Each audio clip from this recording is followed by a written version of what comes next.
A paz do Senhor a todos. É um prazer muito grande estar com vocês para mais uma videoaula. Você que me acompanha nas redes sociais, eu sou o Cleidson Rodrigues. É um prazer poder estar com você mais uma vez para compartilharmos da poderosa, da infalível Palavra de Deus. Hoje na nossa videoaula nós vamos estar estudando sobre um assunto muito importante para as nossas vidas. Nós vamos estar estudando sobre a salvação, sobre predestinação e também estaremos falando um pouco sobre a vida eterna. Então nós estaremos falando sobre esse assunto que é de muita importância em nossas vidas, revendo alguns conceitos e, claro, tendo como base da nossa ministração a poderosa, a infalível Palavra de Deus. Então nós vamos começar falando em nosso estudo neste momento sobre o que é salvação. Você sabe o que é salvação? Salvação é o processo pela qual Deus nos resgata da vida do pecado para a vida eterna. Salvação é a aplicação da obra de Cristo na vida do indivíduo. Então nós estaremos falando sobre o primeiro assunto, e sobre esse primeiro assunto nós estaremos falando sobre a salvação. O que é salvação? Nós aprendemos que então é o processo na vida de uma pessoa quando é resgatada do pecado para podermos então obter a tão sonhada, gloriosa vida eterna. Então, já dá para aprendermos um pouco que a salvação ainda não é vida eterna. A salvação nós a obtemos em vida. A vida eterna nós já iremos obtê-la após a morte, algo futuro. A vida eterna é a consequência da nossa salvação. E então nós aprendemos que a salvação é a aplicação da obra de Cristo na vida do indivíduo. O que é a salvação? É a obra redentora de Cristo na vida do ser humano. Ponto A. Nós estaremos estudando sobre o que é a salvação. No ponto A, nós estaremos aqui. Por que precisamos da salvação? Meu querido, você que assiste essa videoaula neste momento, por que você acha que nós precisamos da salvação? Ponto A que nós estaremos comentando neste momento, porque nós precisamos da salvação. Precisamos da salvação para restabelecer nosso relacionamento com Deus. Se alguém algum dia perguntar para você, meu irmão, para você, minha irmã, por que você precisa da salvação?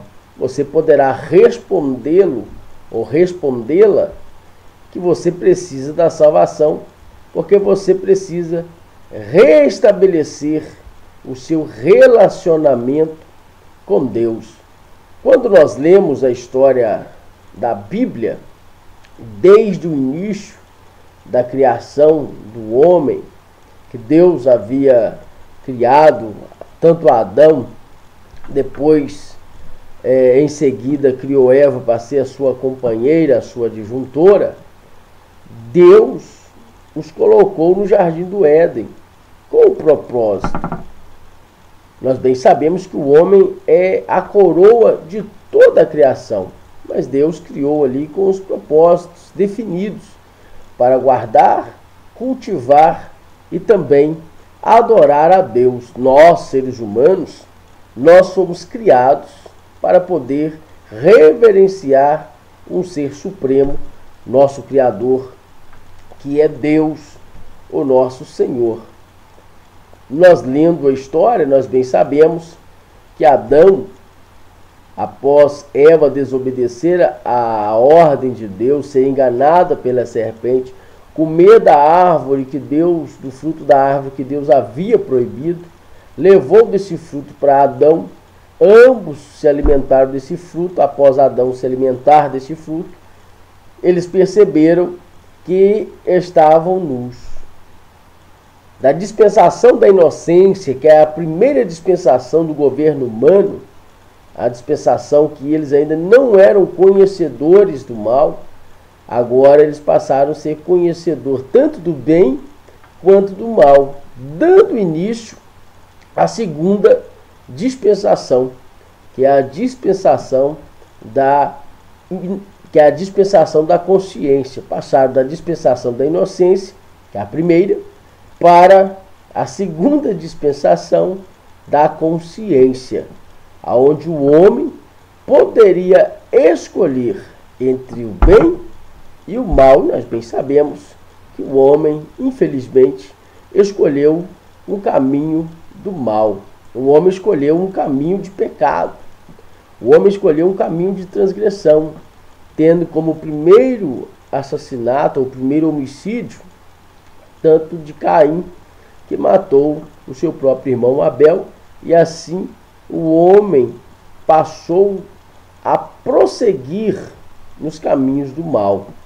E isso passou a ser muito triste, porque nós bem sabemos da história, quando chegou a um ponto que Deus destruiu toda uma geração, exterminou toda uma geração por causa das suas iniquidades.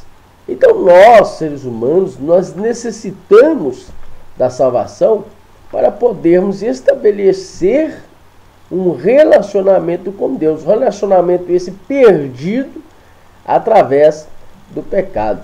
Quando nós lemos a Bíblia em Isaías 59, versículo de número 2, a Bíblia nos diz que o nosso pecado faz uma divisão entre nós e o nosso Deus. O profeta está dizendo que o pecado que nós cometemos nos separa de Deus. Olha, o que separa o homem de Deus são as transgressões que o homem comete, são os seus pecados.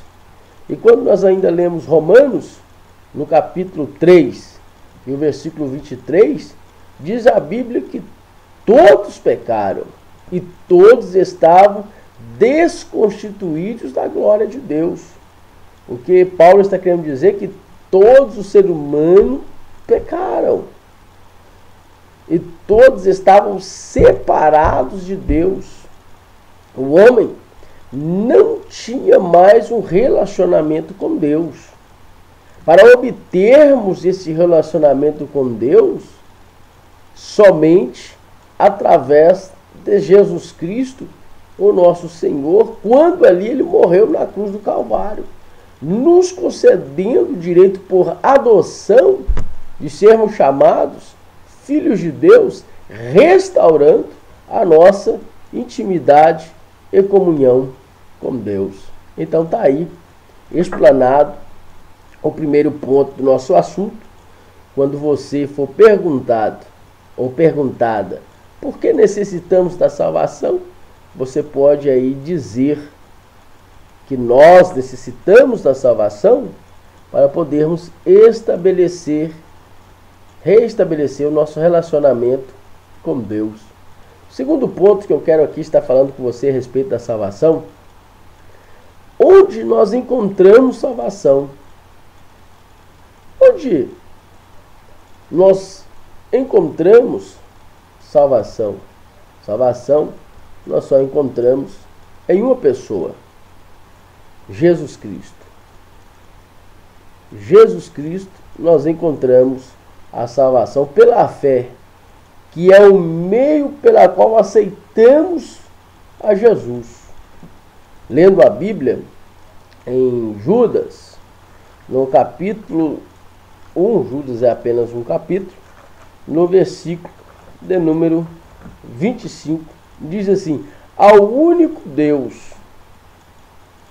Salvador nosso, por Jesus Cristo, nosso Senhor, seja a glória, seja a majestade, domínio e poder, antes de todos os séculos, agora e para todo sempre. Amém. Então a nossa salvação, ela veio por intermédio de Jesus Cristo, o nosso Senhor.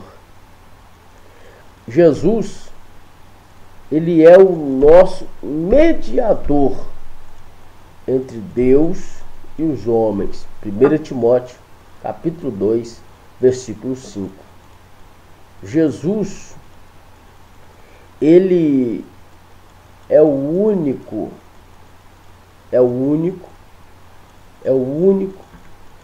que desceu e subiu. Evangelho de João, capítulo 3, versículo de número 13, a Bíblia nos diz que ninguém subiu ao céu a não ser aquele que desceu. E nós sabemos que aquele que desceu é também aquele que subiu. Quando nós lemos a Bíblia, provando a nossa teoria, no Evangelho de Mateus, olha o que a Bíblia nos diz no início do Novo Testamento, no Evangelho de Mateus, no capítulo de número 1, versículo de número 18. Ora, o nascimento de Jesus Cristo foi assim. Estando Maria, sua mãe, desposada com José, antes se ajuntaram, achou-se ter concebido o Espírito Santo. Então José, seu marido, como era justo e não queria infamar, tentou deixá-la secretamente.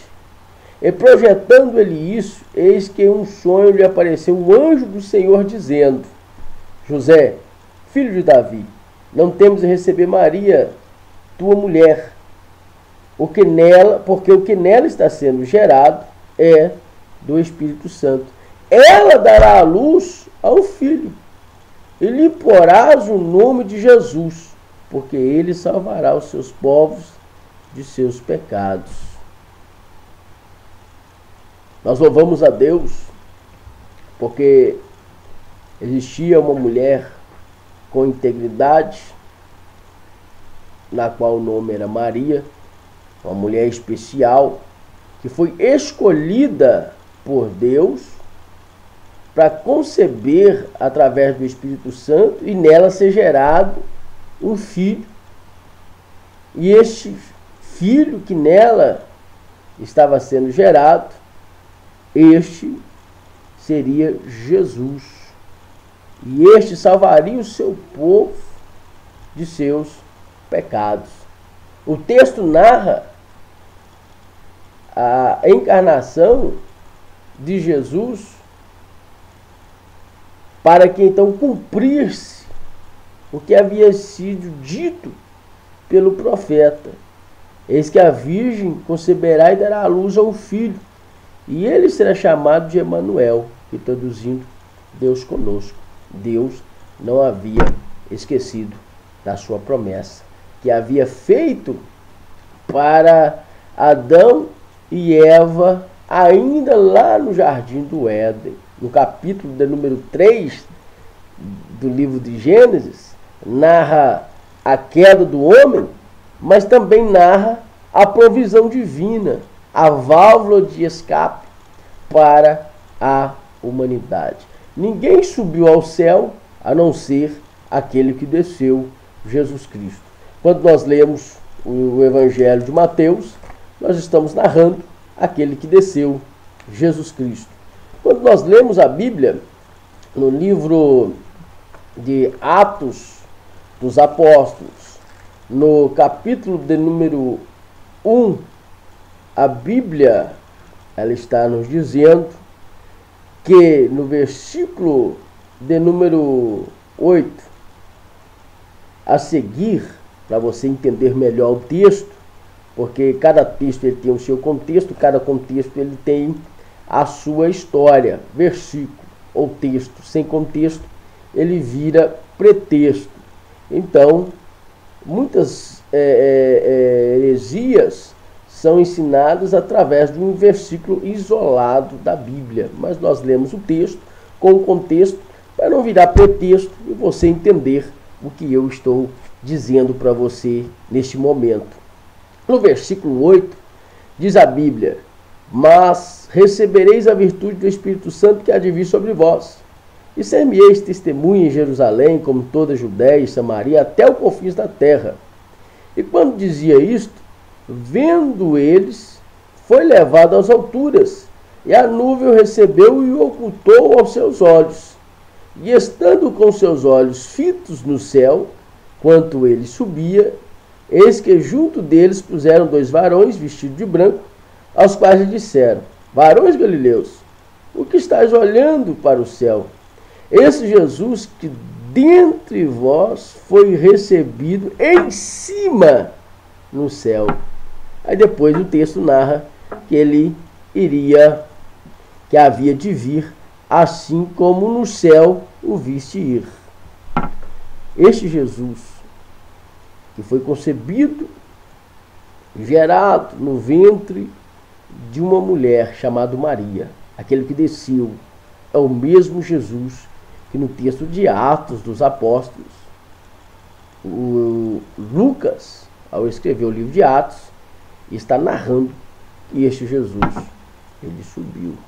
Então ninguém subiu ao céu, a não ser este Jesus que eu vos falo nesse momento. Este Jesus que é o nosso mediador entre Deus e os homens. E o próprio Jesus pôde dizer que para poder chegar até Deus não existe atalho, não existe uma válvula de escape, não existe outro caminho, que é o Evangelho de João, capítulo 14, e o versículo de número 6. O próprio Jesus ele está dizendo: eu sou o caminho, não é Pedro. Eu sou o caminho, não é Paulo. Eu sou o caminho, não é João, não é Tiago, não é nenhum dos outros profetas que lhe antecederam. Jesus, ele está dizendo: eu, Jesus, sou o caminho, a verdade e a vida. Ninguém vai ao Pai a não ser por mim. Meu querido, nós só encontramos salvação para a nossa alma em Jesus Cristo, o nosso Senhor.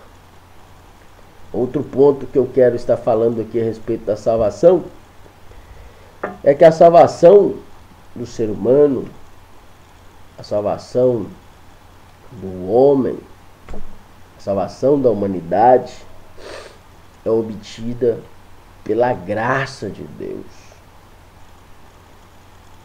As dispensações humanas foram criadas por um método para nós entendermos melhor as Sagradas Escrituras e assim entendermos o que nós estamos lendo.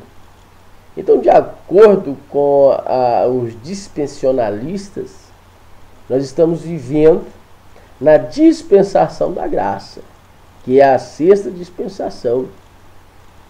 A dispensação da graça, ela começou da morte de Jesus na cruz do Calvário por mim e por você, e vai até o arrebatamento da igreja, aonde nós seremos arrebatados e estaremos com ele na eternidade. Então, nós vivemos na dispensação da graça. Qual é a dispensação da graça? É o favor imerecido de Deus para com a humanidade.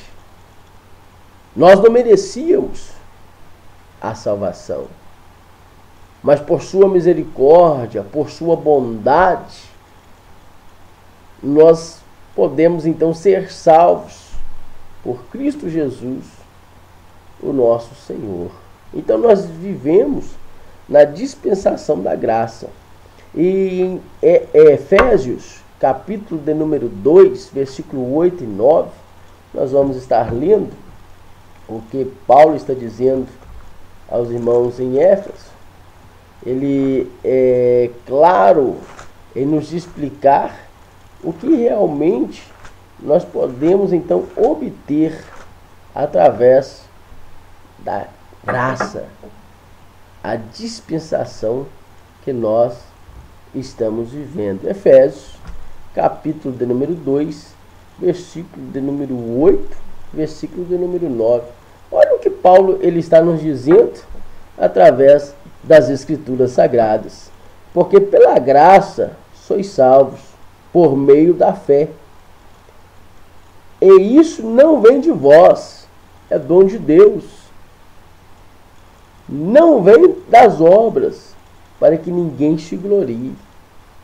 Então Paulo, ele está nos dizendo muito claro que nós alcançamos salvação pela fé, e nós alcançamos salvação porque nós vivemos na dispensação da graça, um favor imerecido de Deus para com a humanidade.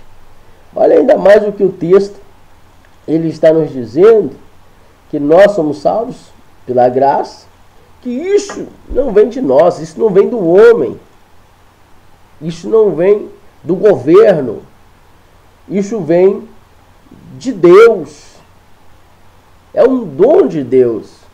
Isso não vem das obras, para que ninguém se glorie, porque a pessoa poderia, através das obras, se gloriar em ser salvo. Mas aqui Paulo retira tudo isso. Ele diz que nós somos salvos pela graça e a misericórdia de Deus para com as nossas vidas. Graça é um favor de Deus para mim e para você. Nós éramos então pecador, e Deus teve misericórdia das nossas vidas, como no Evangelho de João capítulo 3, versículo 16 nos diz que Deus amou o mundo de tal maneira que deu seu Filho unigênito para todo aquele que nele crer não pereça, mas tenha a vida eterna. Glória a Deus. Bendito seja o nome do Senhor Jesus. Outro aspecto que quero estar falando a respeito da salvação é que Jesus pagou o preço para sermos salvos, libertos do pecado. Jesus pagou o preço por mim e por você. Evangelho de Mateus, no capítulo 27, no versículo 32 ao 56, nos narra toda uma história do fim da vida de Jesus Cristo. O preço que ele pagou para nós sermos salvos. Nós sabemos que ele foi traído por Judas Iscariotes, que era um dos seus discípulos. Foi levado a ser julgado. Soltaram Barrabás e crucificaram a Jesus. Diz a Bíblia que então Jesus foi pregado no madeiro, por mim e por você. Jesus foi colocado uma coroa de espinhos em sua cabeça, por mim e por você. Jesus foi chicoteado por mim e por você, por nossos pecados, por nossas transgressões. Jesus pagou o preço por mim e por você, porque nós alcançamos salvação Porque Jesus, ele preencheu o cheque, comprou a minha e a sua salvação. Alguns dizem por aí que a salvação é de graça. Não, a salvação ela teve um preço. E esse preço foi muito grande. Jesus teve que sofrer por mim, por você, pela humanidade, para que nós alcançássemos a salvação por intermédio dele. Se Jesus não tivesse morrido por nós, a humanidade estava perdida a ser condenada. Mas nós louvamos a Deus por sua misericórdia, que nos alcançou. E Jesus assinou a nota promissória de liberdade, minha e sua, de toda a humanidade. Você que me ouve agora nesse momento, você pode imaginar e pensar, mas o que eu devo fazer para ser salvo? É simples. O que o homem deve fazer para ser salvo, primeira coisa, é crer. Crer é acreditar. Crer é confiar. Crer é aceitar as verdades ditas por outra pessoa. Nós temos a Bíblia como regra de fé. Nós acreditamos, nós confiamos e nós aceitamos o que nela está escrito. Primeira coisa para você, meu irmão, minha irmã, você que me ouve nas redes sociais. Se você quer alcançar a salvação, a primeira coisa que você deve fazer é crer. Diz a Bíblia, em Atos dos Apóstolos 16:16, crer no Senhor Jesus, será salvo tu e a tua casa. Confie no Senhor Jesus e será salvo tu e a tua casa. Talvez você é uma serva do Senhor, mas o seu marido e os seus filhos não são. Quero dizer para você, minha irmã, continue orando, continue pagando o preço, não desanime, não desista, porque as promessas do Senhor, elas são reais, elas se cumprem, porque Deus vela por sua palavra a se cumprir. Seu esposo há de aceitar a Cristo e há de estar na presença do Senhor junto com você, louvando a Deus. Talvez seus filhos estão distantes, estão nas drogas, estão na prostituição. Não se preocupe, continue orando, porque o Espírito Santo trabalha nos seus corações. Um dia você vai vê-los louvando e exaltando ao Senhor Jesus, juntamente com você na igreja. Porque nós devemos confiar no Senhor Jesus e será salvo nós e a nossa casa. Quando nós lemos a Bíblia, ela é bem clara em nos apresentar vários textos. Romanos, capítulo 10, versículo de número 9, a Bíblia está nos dizendo que Paulo, falando aos romanos, está dizendo assim, a saber, se com tua boca confessares ao Senhor Jesus e com teu coração crer que Deus o ressuscitou dos mortos, serás salvo. Que coisa linda, que coisa maravilhosa é este Deus que nós servimos, que enviou Jesus para morrer na cruz do Calvário, para nós crermos na sua morte, para sermos salvos. A segunda coisa que você deve fazer para ser salvo é arrepender-se. O que é arrependimento? É uma lamentação pelo mal cometido. É a desistência de algo feito. O que é arrependimento? É uma mudança de atitude. É uma mudança de pensamento, de comportamento. É uma mudança no coração. É uma luta contra o pecado. Arrepender-se é você lamentar pelo mal que você fez, pelo pecado que você fez, pelo feito que você fez. Isto é arrependimento, mudança de vida, mudança de atitude. Certa feita, um homem chamado Nicodemos foi ter com Jesus e ele perguntou: Mestre, ninguém pode fazer tais sinais que o Senhor faz se Deus não for com ele. Jesus então respondeu: na verdade eu te digo, aquele que não nascer de novo não poderá entrar no reino de Deus.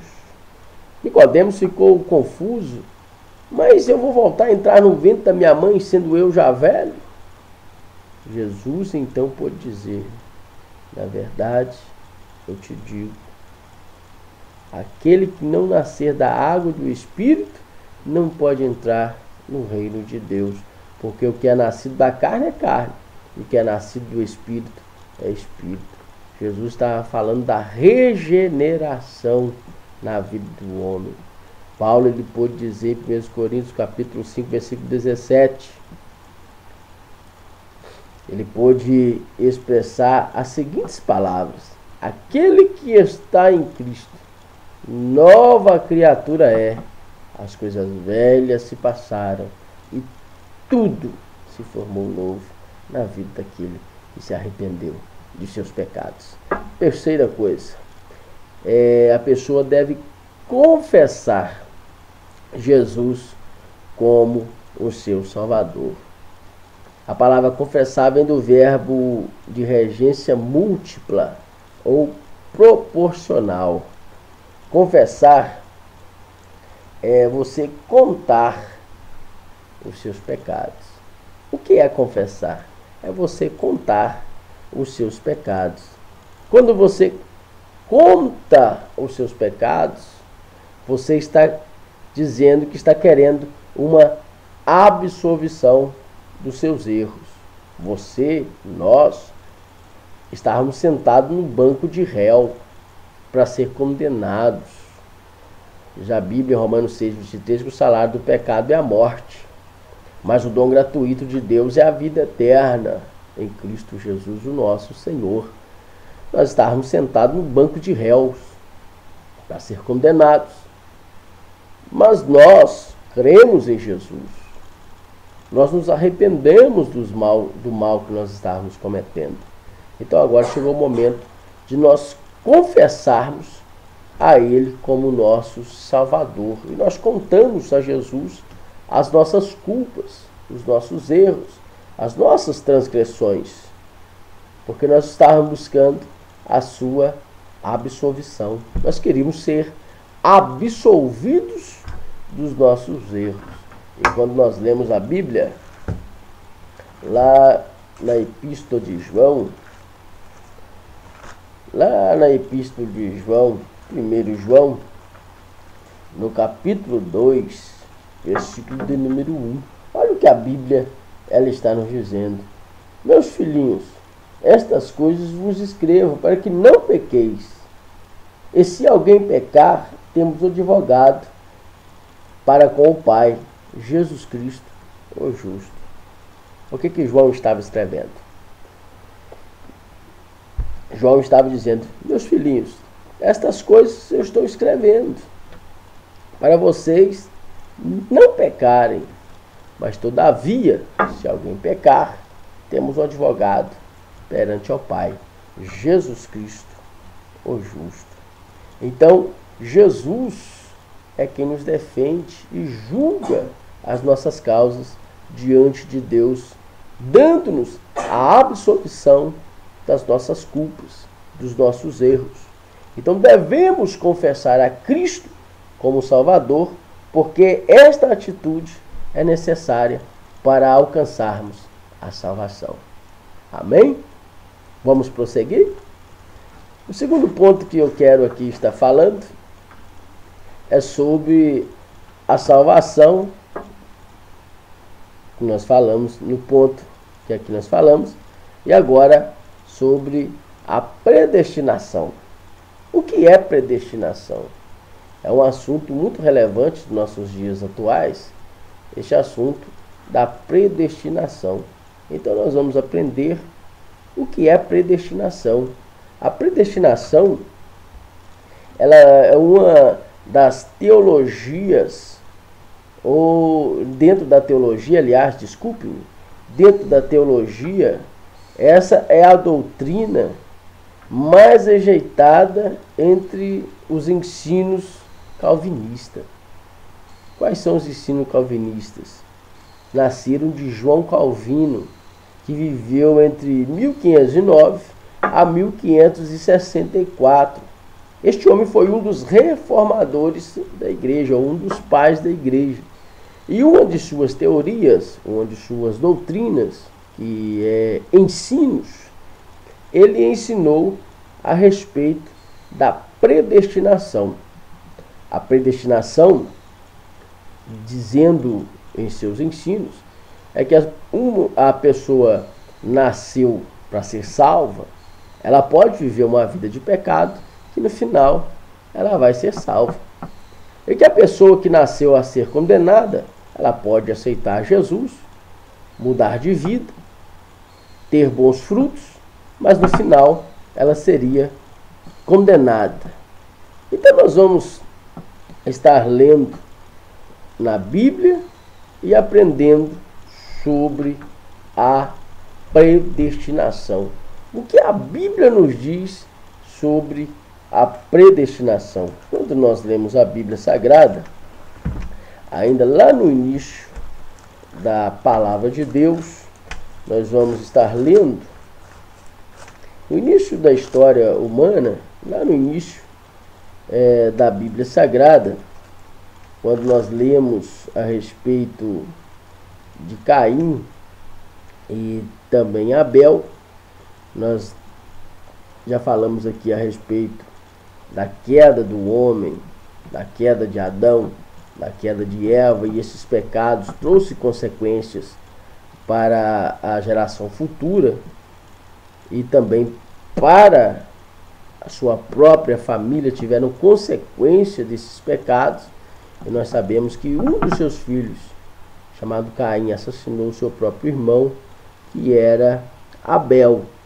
E quando nós lemos a palavra de Deus, nós encontramos que após Caim nasceu Abel. Nós encontramos aqui, detectamos as suas profissões. Caim, ele foi ser lavrador. Abel, ele foi ser pastor.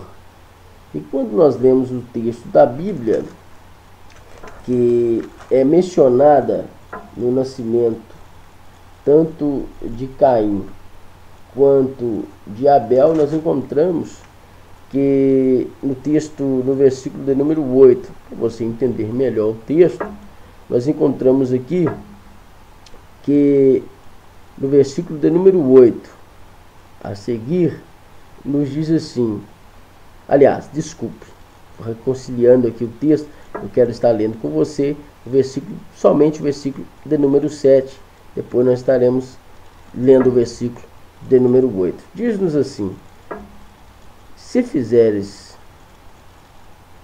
o bem fizeres, não haverá aceitação contra ti. E se não fizeres o bem, o pecado jaz à porta, e para ti será o seu desejo, e sobre ele dominarás. Versículo 8. E falou Caim com seu irmão Abel. E sucedeu que, estando eles no campo, levantou-se contra o seu irmão e o matou. Quando nós estudamos a Bíblia, narrando essas histórias, como aqui estava dizendo, após o nascimento desses dois indivíduos, tanto Caim quanto Abel, a Bíblia nos diz sobre as suas profissões. Lavrador, e o outro foi apacentar ovelhas, rebanho. Chegou um momento que eles foram cultuar a Deus e levar até Deus as suas ofertas para o seu culto. Certamente Adão ensinou-os a cultuarem a Deus. E nesse culto, que ele levou as suas ofertas, a oferta de Caim foi rejeitada. E Deus agradou da oferta de Abel. Aquele episódio trouxe gerou um ciúme e um ódio no coração de Caim. E a Bíblia nos diz no versículo de número 6 que o Senhor disse assim a Caim: por que te iraste? Por que você irou? Porque eu aceitei a oferta do seu irmão e rejeitei a sua. Aí ele vai dizer assim, por que descaiu o seu semblante? Certamente, o semblante de Caim já não era mais o mesmo. Aí o Senhor vai dizer assim, se bem fizeres, não haverá aceitação contra ti. E se não fizeres o bem, o pecado jaz à porta. O que nós aprendemos neste versículo de número 7? Deus estava dando a Caim o poder de decisão, o poder de escolha. Caim poderia fazer tanto o bem quanto o mal. Isso se chama livre-arbítrio, poder de decisão, também o poder de escolha. Quando nós falamos sobre a predestinação, nós estamos tirando do ser humano, tirando das pessoas, o poder de decidir o que elas vão querer de suas vidas. Veja bem, a pessoa pode se esforçar em estar na presença do Senhor, aceitar Jesus como seu Salvador, mudar de vida, ter um bom comportamento, ter bons frutos, e a teoria me diz que essa pessoa vai ser condenada. Ela pode perder a sua salvação. E a pessoa pode viver uma vida de transgressão, de pecado, e no final ela ser salva, porque ela foi predestinada. Aquele que foi predestinado a ser salvo, vai ser salvo. Aquele que foi predestinado a ser condenado, vai ser condenado. E quando eu leio este versículo de número 7 do livro de Gênesis, capítulo 4, Deus ele está dando uma escolha para Caim. Caim, o que você quer fazer? O bem ou o mal? Se você fizer o bem, não haverá nada contra ti. E se você não fazer o bem, o pecado jaz à porta. E para ti será o seu desejo, e sobre ele dominarás. Glória a Deus. Nós louvamos ao Senhor que a Bíblia, ela é bem clara e nos dá essa interpretação. E através da hermenêutica e da exegese, podemos extrair do texto aquilo que Deus está querendo realmente nos falar através da sua poderosa, inerrante e infalível palavra. E quando nós ainda lemos mais sobre a Bíblia, ela nos fala de uma predestinação. Mas ela não nos fala de uma predestinação individual. Ela nos fala de uma predestinação coletiva. E quando nós lemos a Bíblia ela vai nos orientar, nos ensinar sobre essa predestinação que ela está nos falando, e com base na Bíblia, eu quero estar levando até você que me acompanha neste estudo, em 1 Timóteo, no capítulo de número 2, versículo de número 4. Olha o que a Bíblia ela está nos dizendo. Que quer que todos os homens se salvem e venham ao conhecimento da verdade. A Bíblia, ela é linda, ela é maravilhosa. A vontade de Deus é que todos os homens sejam salvos. Porque Cristo, meu querido, ele não morreu somente para uma pessoa. Cristo, ele morreu para a humanidade. E o texto de Timóteo está me dizendo que Deus, ele quer que todos sejam salvos. A Bíblia está nos falando de uma predestinação, mas não uma predestinação individual, mas sim de uma predestinação coletiva. que nós, seres humanos, possamos alcançar a salvação por intermédio de Jesus Cristo e pelo nosso comportamento obtermos a vida eterna em nosso Senhor e Salvador Jesus. Ele predestina todos a serem salvos. O homem pode escolher ser salvo ou não. Você que me ouve nesta mensagem, Deus, ele deixou para você decidir o que você quer ser. Você pode decidir ser salvo. E você, através da sua decisão, pode decidir também não ser salvo, não ter Jesus como seu Salvador.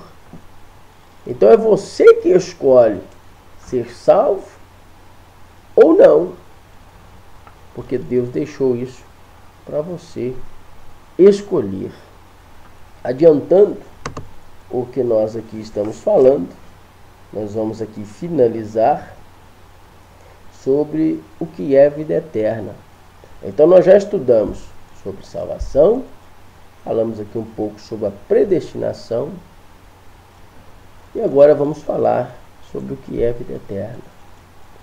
Salvação não é vida eterna. Vida eterna é consequência da salvação. Sempre costumo dizer que as decisões que nós tomamos em vida, escolhendo ser salvo,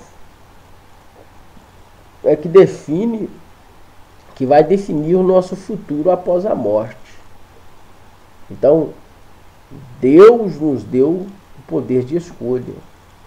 Eu escolho ser salvo, ou eu escolho ser condenado. Mas a decisão que eu tomo em vida é que vai definir o meu futuro após a morte. Então nós vamos aqui falar sobre o que é vida eterna. Ponto A. A vida eterna é o resultado da salvação. Sim, a vida eterna é o resultado da salvação. Nós vamos ler aqui em Tito, no capítulo 1, versículo 2 e versículo 3. Em esperança da vida eterna, a qual Deus não pode mentir, prometeu antes dos tempos e dos séculos, mas a seu tempo se manifestou a sua palavra para a pregação que me foi confiada, segundo o mandamento de Deus, nosso Salvador. Olha o que está dizendo a Epístola de Tito. Em esperança da vida eterna, a qual Deus não pode mentir, prometeu antes do tempo dos séculos. Então, a vida eterna, ela é uma promessa de Deus para com os salvos. Ela é uma promessa de Deus para com a igreja. Ela é a recompensa que nós teremos no futuro. A salvação é hoje. A salvação é de imediato. A salvação é agora. Agora, a vida eterna é a consequência da nossa salvação. É a consequência da minha escolha. É a consequência da sua escolha. Quando nós ainda lemos, nós aprendemos em Romanos, no capítulo 6, versículo 21 a 23, que a santificação é a estrada que nos leva para a vida eterna. A salvação, ela deve passar por uma manutenção diária.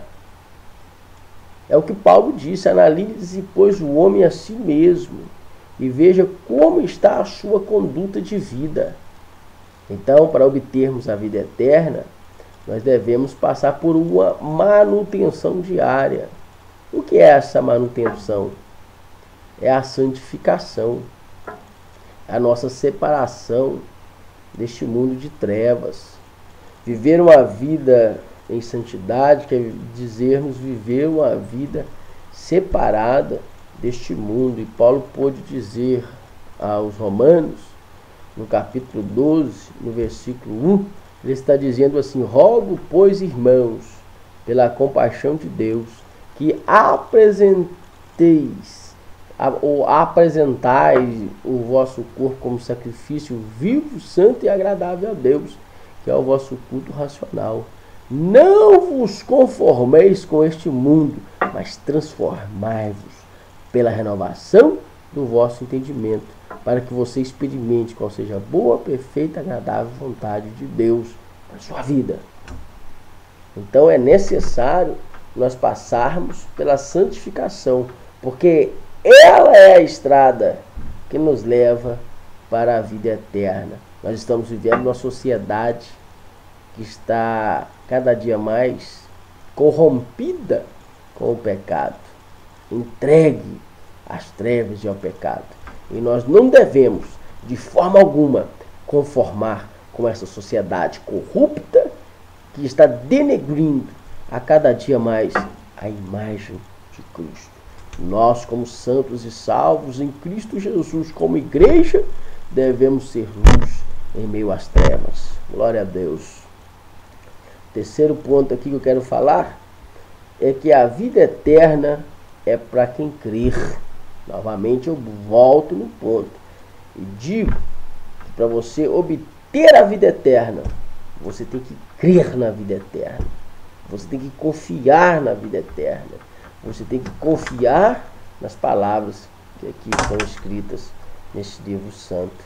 E quando eu leio ainda mais a Bíblia, mais vontade de lê-la tenho, e a Bíblia ela vai me dizer na epístola de 1 João, a epístola vai nos dizer no capítulo 5 e versículo 13, a palavra de Deus vai me dizer assim: estas coisas vos escrevi para que saibais que tendes vida eterna e para quem creais no nome do Filho de Deus.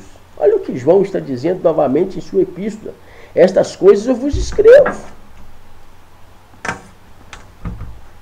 Estas coisas eu vos escrevo para que saibais que tendes vida eterna. Aonde?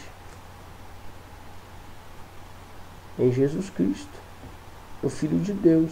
E para que nós cremos nele também. Então, para termos vida eterna, é necessário nós crermos no Filho de Deus. Outro ponto interessante é que na vida eterna, nós receberemos no futuro após a morte ou no arrebatamento da igreja. Outro ponto muito interessante para você que me ouve. Quando nós receberemos a vida eterna? Nós a receberemos após a morte ou no arrebatamento da igreja. É o que Paulo diz em 1 Coríntios capítulo 15, versículo 50 a seguir. Diz a Bíblia que quando nós recebermos o novo corpo, Paulo está dizendo no versículo 51 a seguir, nos diz assim: eis que vos digo um mistério. Na verdade, nem todos dormiremos, mas todos nós seremos transformados no abrir e fechar de olhos ante a última trombeta. Porque a trombeta soará, os mortos ressuscitarão primeiro, e nós, os que estivermos vivos, seremos transformados. Deu para entender? Então a vida eterna nós a receberemos após a morte ou no arrebatamento da igreja. Quando eu ainda leio em João, Evangelho de João, no capítulo 5, Evangelho segundo escreveu João, eu gosto muito de Bíblia e gosto de estar lendo e anunciando o que está no texto da Bíblia. Evangelho de João, no capítulo 5, versículo 21 ao versículo 25. Olha o que nos diz a Bíblia. Pois, assim como o Pai ressuscitou os mortos e vivifica, assim também Pois assim como o Pai ressuscita os mortos e os vivifica, assim também o Filho vivifica aqueles a quem quer. E também o Pai ninguém julga, mas deu ao Filho todo o juízo, para que todos honrem o Filho, como honraram o Pai. Quem não honra o Filho não honra o Pai que o enviou. Na verdade vos digo que quem ouve a minha palavra e crê nela que me enviou tem a vida eterna e não entrará em condenação, mas passou da morte para a vida. Em verdade vos digo que quem vem a hora e agora em que os mortos ouvirão, e a voz do Filho de Deus, e os que a ouvirem viverão. Então a vida eterna é a recompensa da morte para a vida. Quando nós ainda lemos sobre a vida eterna, na eternidade nós receberemos o novo corpo. Paulo, ainda em Coríntios, ele vai dizer que aquilo que é mortal se revista da imortalidade, aquilo que é corruptível se revista da incorruptibilidade. Na eternidade, para nós encerrarmos aqui o nosso assunto, que nós estamos aqui falando sobre salvação, sobre predestinação e sobre vida eterna. Para encerrarmos aqui o nosso assunto, na eternidade nós viveremos com Cristo. Você sabia que na eternidade nós, igreja, lavada, remida pelo sangue de Cristo, nós viveremos com Ele por toda a eternidade. Segundo o livro de Timóteo, no capítulo de número 2, no versículo de número 11, nos diz assim: palavra fiel é esta, que se morremos com Ele, também com Ele viveremos. Que Deus em Cristo Jesus te abençoe hoje e sempre. Até a próxima videoaula. Nós estaremos aqui com muito mais palavra de Deus para a sua vida. Gostou da mensagem? Compartilhe. Clique lá no joinha abaixo. Comente, porque nós queremos melhorar e ainda mandar um abraço para você que nos acompanha nas redes sociais. Eu sou o Cleiton Rodrigues. Deus abençoe sua vida. Um forte abraço.